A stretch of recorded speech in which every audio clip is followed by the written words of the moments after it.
Hey, happy Tuesday, everyone. It's March 3rd, 2026. I'm Rich Tola, and here's what's cooking for today. Moody blues in a moody nation. We're going to be talking about a Gallup poll today. And number two, the survey says we're going to do the top 10 facts of the day. I want to give a shout out to Steve Harvey. You guys know this show, Family Feud. I used to watch that with my mom. That's hilarious. But first, guys, let's jump into the ABCs, right? ABCs, all body workout, blissful sleep, colorful diet. How'd you do today? I did great, as usual. I'm back in the A grade. You know, what happens is you get the momentum. So once you kind of get going every day and you're moving forward with that, got to get the workout in, of course. But no, eat well, usual. Egg whites, kale, apple, banana, blueberries. Had a good day today, feeling good. And again, when you're sleeping better, you're feeling better, everything's all good. Hey, here's a couple of happy birthday shout outs today. We haven't done that lately, so I wanted to do it. There's three people I want to give a shout out to that kind of were in my life at some point. How about this? Tone Loc. You guys know Anthony Terrell Smith, Funky Cole Medina, but the one song that put him out there was Wild Thing. Wild Thing. Remember that? Tone Loc turned 60 today. That was from 1988. It hit number 2 on the Billboard Awards, but I do remember that. I was in grad school at the time. Number 2 is Jessica Biel, wife of Justin Timberlake, actress, model. She's been in over 60 films. Well, I used to go to Runyon Canyon, for those in L.A., anyone who goes to LA, you got to go to Runyon Canyon. I used to see her up there walking her dog. Yeah, I said hello a few times. Never met her, but she's awesome. So happy birthday to Jessica Biel. And finally, David Faustino. You guys remember Married with Children? That ran for 11 seasons from 1987 to 1997. He's 52 today, but a quick little story in Hollywood. So when I first moved to Hollywood in 2007, I was taking this acting class at a group called Black Nexus, and I walk in first day, and I sit down next to David. And I'm looking and I'm thinking, is this Bud from Married with Children? But he was super cool, kind of hit it off. And what I do remember, he was the first guy to ever give me a compliment. After a few weeks, he said, you know, Rich, you're a newbie, but you get better every time. Well, that's the key. No matter what you do, whether it's the workout, you got to do it every day. You get better. All right, let's just jump right into this first story here. We're calling it, let's look at this here, Moody Blues for a Moody Nation. Because this Gallup poll comes out with every January, it's the mood of the nation. They do a poll. They ask Americans whether they're satisfied or dissatisfied. It's kind of like a public state of the union. So what happened this time? Well, over the past 25 years, we've been on a steady decline for most of these categories. From 2001, the average number overall was about 50%. Now we're at 36%. Again, different categories. So let me give you the top 5 satisfied categories. Then we'll do the top or the bottom 5 satisfied. So here we go. Top 5 satisfied. Number 1, military and preparedness, 72%. That's awesome. Number 2, overall quality of life is 63% of us are happy with that. Hey, I'm happy with that. I'm happy with the military and preparedness. Number 3 is the nation's how we treat terrorism is at 59%. So we're kind of good on that category. How about this? Position of women in the country is at 53%. Those of us that believe that. An opportunity to get ahead by working hard is 49%. So about half of us believe that if you work hard, you will get ahead, and you will. What about the bottom 5? These are the least satisfied categories. America's, I guess, their opinions of their taxes, right? Federal taxes, 22%. Of course, who the heck's ever dissatisfied with your taxes? How about this? Size of influence of major corporations, 22%. Quality of public education, 22%, right? We know that. That's going downhill. Moral and the ethics of the country is at 20%. Not good. And finally, which is the worst? Our approach and effectiveness and efforts towards poverty and homelessness is at 17%. Hey, I'm with that. because I truly believe homelessness, poverty, we got to attack those as a nation. We got to take monies and put it towards that without a doubt. Matter of fact, there's a woman that posted on YouTube when we did the decline, the birth rate decline. She said she's paying $2,300 a month for child care services so she can go to work. This is where the government needs to step in and put those dollars to work, because we got to reinvest in the future of this company, in the children for sure. Education. Hey, we all know that. All right, here's the second story, guys. My top 5 facts of the day, because these are all about surveys. Each one of these comes from a survey, starting with number 1, the American Cancer Society.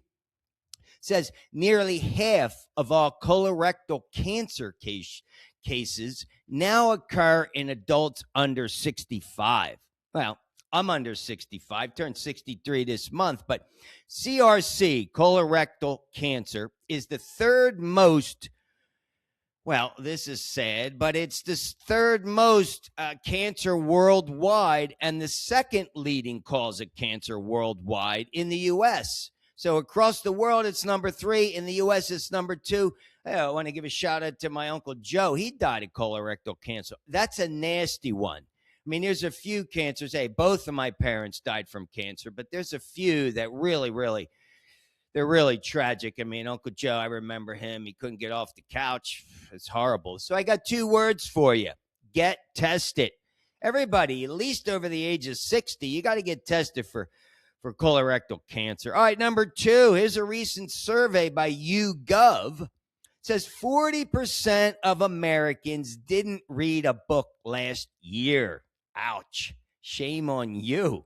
I mean, hey, what about me? I got 3 books for you to read. But hey, the average number of books per person is 8, believe it or not. But the thing is, the top 46, it says here, the top 4% of all readers, I guess I'm in that category. I read about 8 books a year.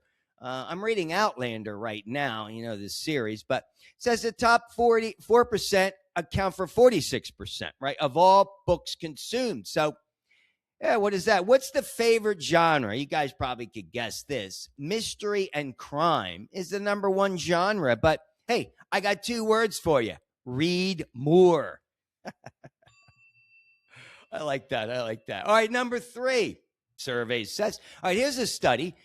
Daylight exposure is linked to better blood sugar. This is a good one. There's a study published in the journal called Cell Metabolism. It suggests that spending time in natural sunlight could be a helpful addition to blood sugar control strategies in people with type 2 diabetes. Now, my father had diabetes. My grandmother died from diabetes. So I guess, I did a test, 2 years ago. If you're in the 6.9, I think they said, oh, you're like pre-diabetic, whatever that means. But hey, you got to cut out the sugar. But sunlight, there's no sunlight today, guys. We got like 4 or 5 days of rain coming here. But it says exposure to sunlight has several benefits, such as releasing nitric oxide that can reduce stress and improve blood vessel function. You got to do it. You got 2 words. What are the 2 words? Get outside. Hey, the weather's changing. No, for sure. It's like a perfect opportunity to go for a walk, but natural sunlight is the way to go. All right, number 4 is a study published in the Journal of the National Cancer Institute. All right, we're going back to cancer. This is from December 2025. It says higher levels of visceral fat. Now, visceral fat's the deep belly fat surrounds your organs, including your liver, pancreas, and intestines. Okay, that's not good.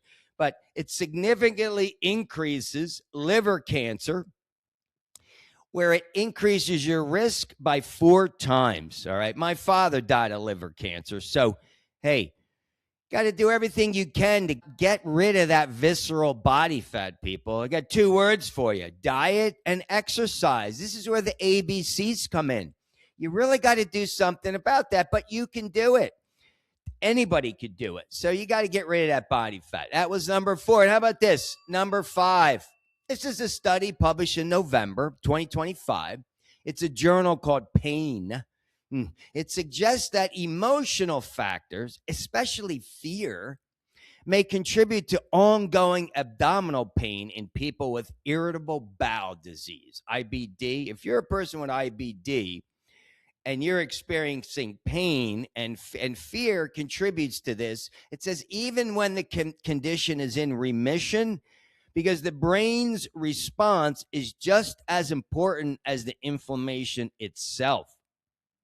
All right, how about this? It says the findings suggest that repeated inflammation in the gut may alter how the brain processes pain and fear over time, making pain feel more intense.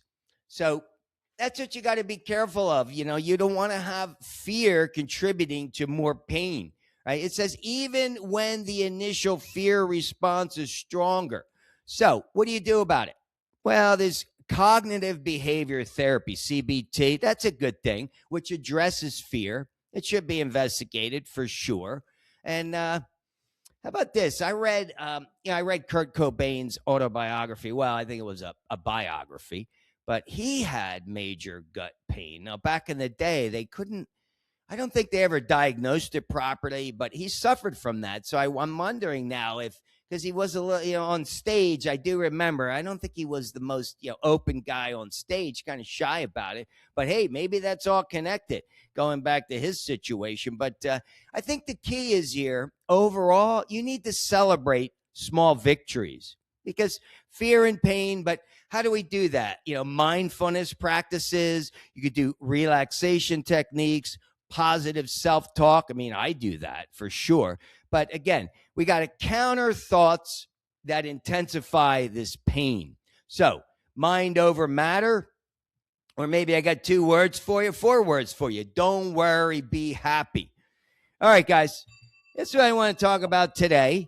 Again, it's a rainy day here, so we're not going to get much sunlight, but that doesn't change the fact for anybody out there, no matter what you're doing. If you're doing a typical 30-minute walk or you're getting outside, do it in the house, do it on the floor, lay down, do your abs, stretching, get it in, do some meditation. But there's always something you could be doing on a daily basis to fortify the mind, right?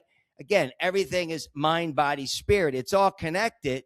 But we're focused on the ABCs, right? What are the 3 Tola takeaways? Number 1, respect your ABCs every single day. You got to get your workout in, eat properly, focus on your sleep, relaxation.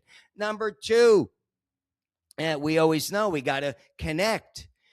Go see somebody, pick up the phone, go visit somebody, share your positivity with someone else. And number 3, embrace other people's perspective. Always, if it's not your viewpoint, still have to accept it. All right, guys, as always, get your workout in and have a kick-ass day. Peace.